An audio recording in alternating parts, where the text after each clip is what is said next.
On August 29, 2023, Huawei, without holding a press conference, suddenly launched its new Mate 60 series of cell phones, drawing a great deal of attention from the global semiconductor high-tech community. The Chinese government recently banned government officials from using Apple's iPhones at work. The latest news shows that Huawei's new phones allegedly use chips made by SK Hynix, a South Korean chipmaker. In addition, the U.S. Department of Commerce has launched an investigation into Huawei's new phones. Without a press conference or any advertising, Huawei's new handset was sold in a low-profile manner, with no details of its parts and releasing only a limited number of units. It created a mysterious atmosphere and feels like a well-orchestrated promotional campaign. With the recent visits by the U.S. Secretary of Commerce and the British Foreign Minister to China, the Chinese Communist Party, or CCP, might have ordered Huawei to finish what has been an aborted project to show its power. It's as if to say, even though China has been sanctioned by Europe, the US, Japan, and South Korea, it can still make the world's leading cell phones. I'm more concerned about its internet connection speed and user experience of the operating system. I think it's going to lead the progress of the entire smartphone industry. The phone supports satellite callings in areas where there is no mobile signal. Some influencers have tested it and say the voice quality is great when they call from inside high-rises. I tested, and the network speed is superb, and the video I filmed proved that the camera is also great.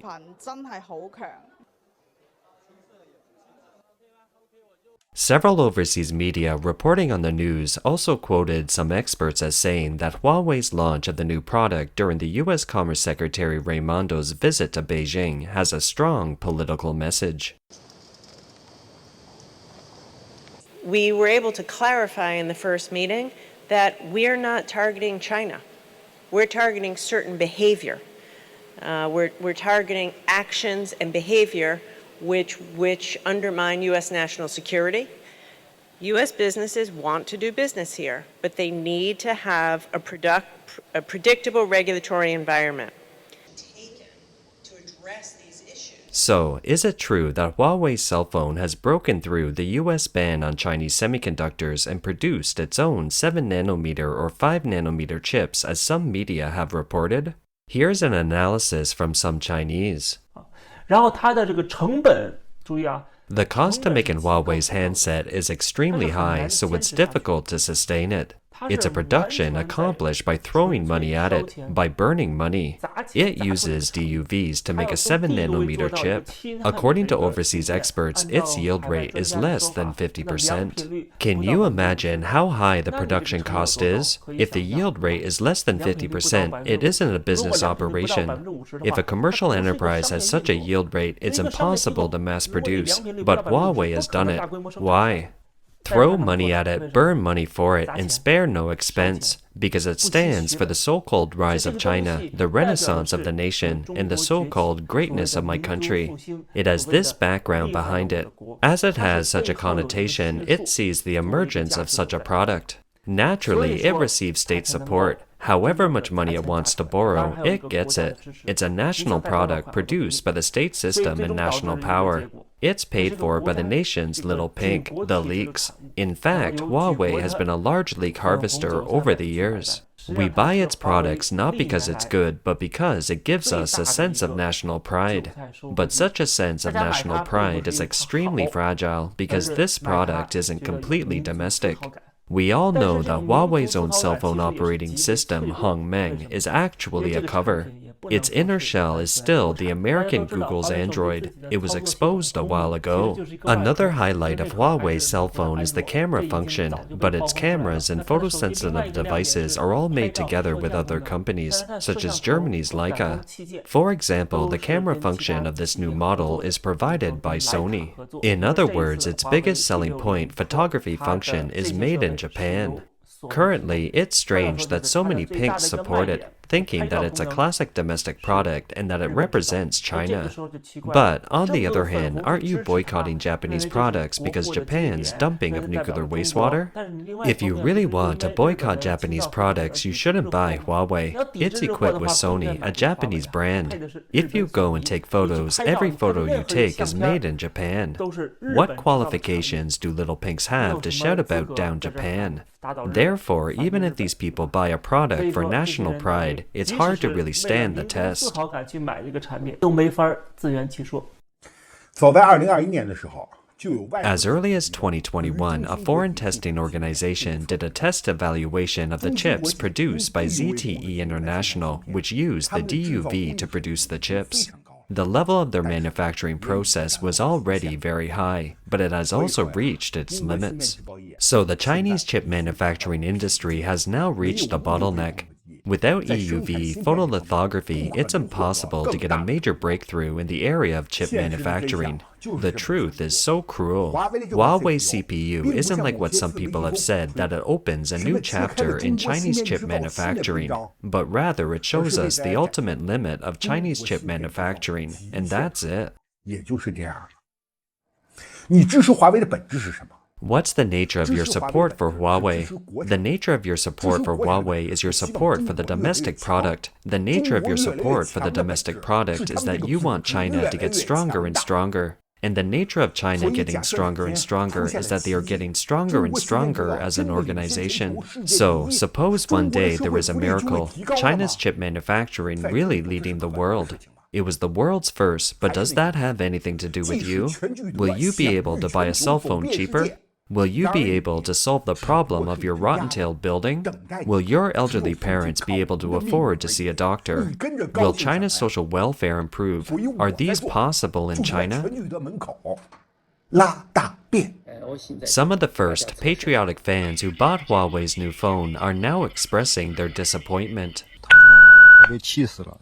I am pissed. I bought this Huawei new phone only 3 days ago and it's defective. There are noises. Have a listen. Is Huawei's quality control that bad? I just got my Mate 60 Pro screen, but it's having this problem. Let's have a look. When charging, this Huawei Mate 60 Pro has a strange noise. I can only take a new one and test it so you can see if it has this problem. After all, we still have to be responsible to the consumers.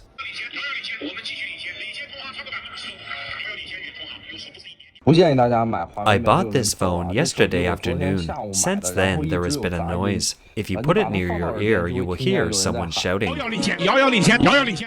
Consumers have also found that the screen on Huawei's new phone keeps flickering in low light.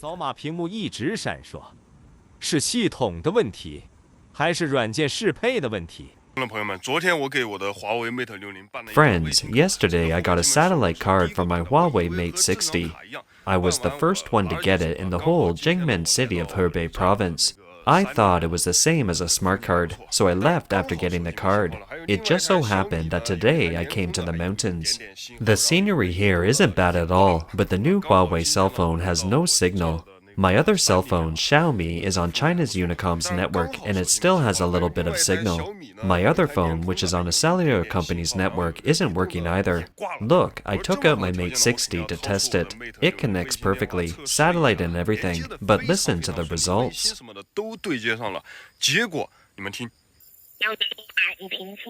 The phone you're using is out of service. The phone you're using is out of service. I paid 1,000 yuan for a satellite card, and it said I owed money on it, and it's out of service. I called the customer service, and they replied that it was because the regular card and the satellite card hadn't been linked yet. Bloomberg reported on September 8, 2023, that the U.S. Department of Commerce has launched an official investigation into the chip used in Huawei's new Mate 60 Pro handset. The Mate 60 Pro is believed to use a Kirin 9000S chip made by SMIC, which is considered a 7nm chip after industry testing. However, since the US banned the export of extreme ultraviolet light equipment to SMIC as early as the end of 2020, what methods SMIC used to make the 7nm chip has raised many questions. A spokesman for the US Department of Commerce said in a statement that it's trying to obtain more information about the so-called 7nm chip while emphasizing that export controls are only one of the US government's tools in the face of the national security threat posed by the CCP. In other words, the US sanctions don't allow US-designed chips of this caliber to be used by Huawei. The Bloomberg report also mentioned that after disassembling the Mate 60 Pro, it was found that its flash memory and DDR5 memory chips were products of South Korean manufacturer SK Hynix. On the same day, SK Hynix shares fell 4.7% in response, indicating that the market was worried about the company's possible violation of US sanctions. SK Hynix said in a statement that it adheres to the US ban and had no business dealings with Huawei for a while.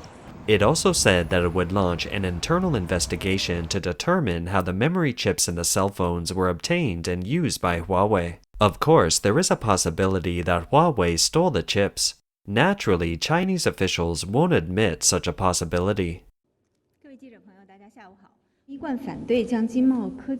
We always oppose politicizing economic, trade, scientific, and technological issues and abusing or generalizing the concept of national security. The U.S. has abused its state power to unjustifiably suppress Chinese companies in violation of the principles of free trade and international economic and trade rules, disrupting the stability of the global production and supply chain and harming others while backfiring on itself.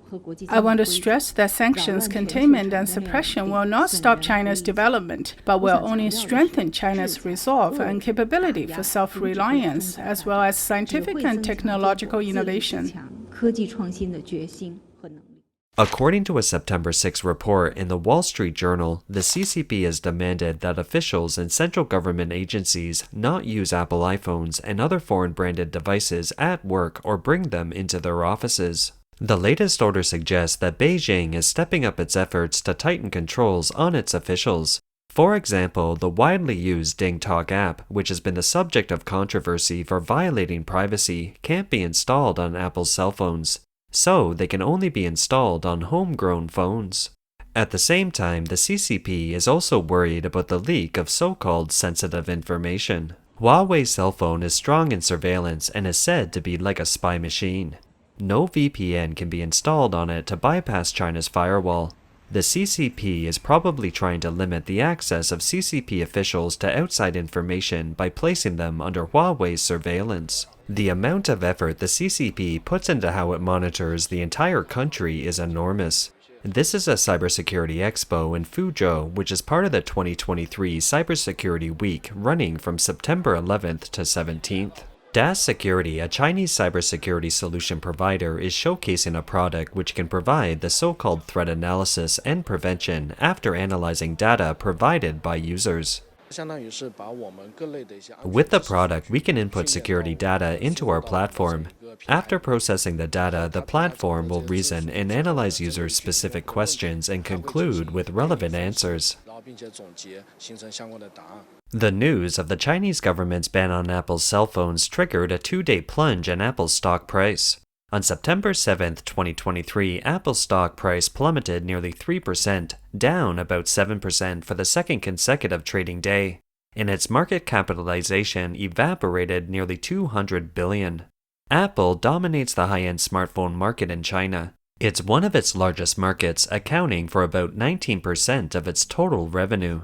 If there's now going to be, deterioration of relations, still in this, U.S. versus China sort of tit-for-tat trade battle, then now it seems that certain companies such as Apple in this case can be affected by it as well. It's not just some of the core technologies around semiconductors or around rare earths. It's now spread more mainstream into companies that produce products for everybody. However, some overseas analysts believe that China's official ban on the use of foreign phones in state-owned enterprises and other organizations won't affect the sales of iPhones. The i15 is rumored to be a TSMC 3nm chip, which is far superior to Huawei's new device. After all, Huawei's performance is 4 years old, and it's rumored to be using SMIC 7nm chips. Apple has been cultivating the Chinese market for a while and has developed a huge fan base. Let's take a look at the opening of Apple's second store in Shenzhen at the end of April 2023. Fans lined up overnight, and the store was filled to capacity.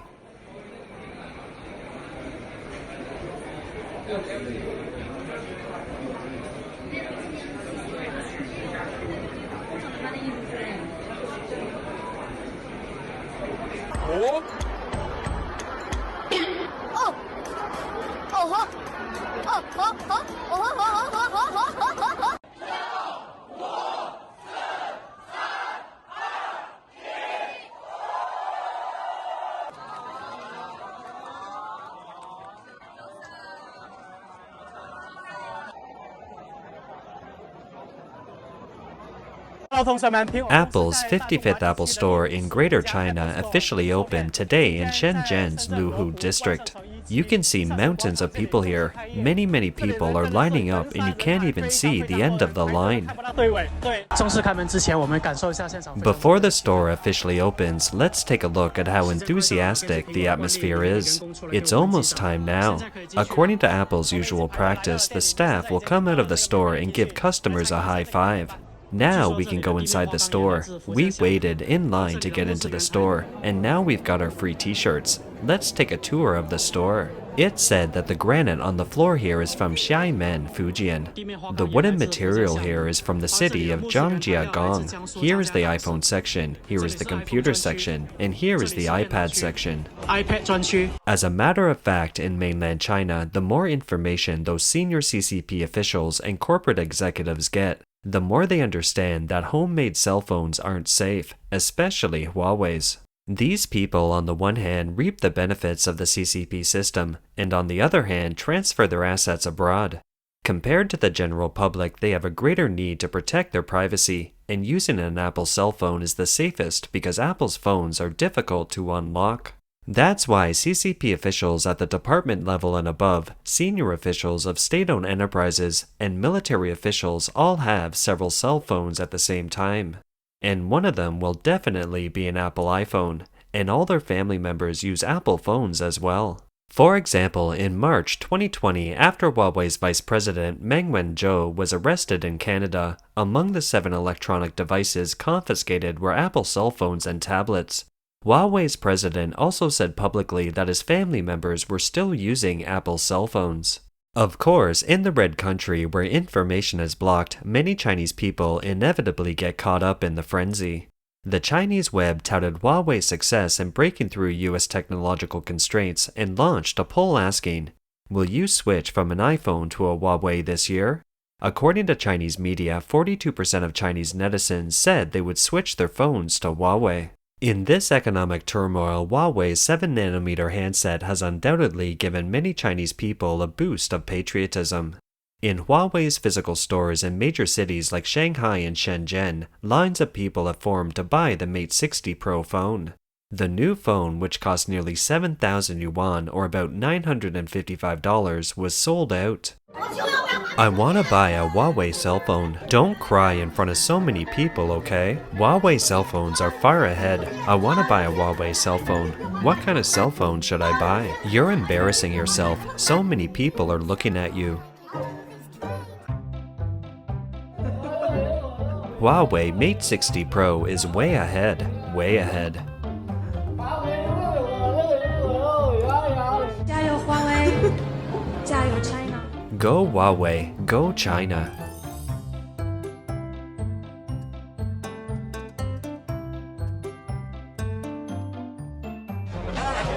Gold and purple models are out of stock.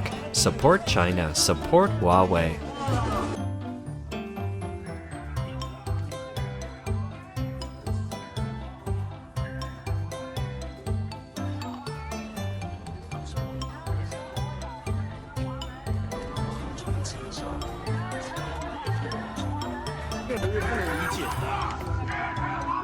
Support China, support Huawei.